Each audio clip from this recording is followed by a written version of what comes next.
রমজান মাসের কি যে শান, নাজিল হলো আল কোরআন।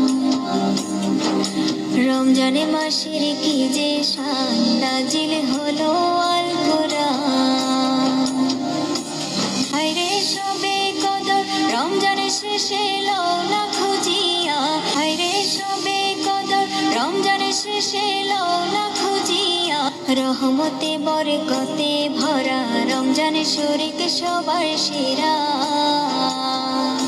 হায়রে বছর ঘুরে আসলো আবার মাগফিরাত লইয়া, হায়রে বছর ঘুরে আসলো আবার মাগফিরাত লইয়া। রমজানেরই মাসে শান, নাজিল হলো আল কোরআন। রমজান মাসের কি যে শান, নাজিল হলো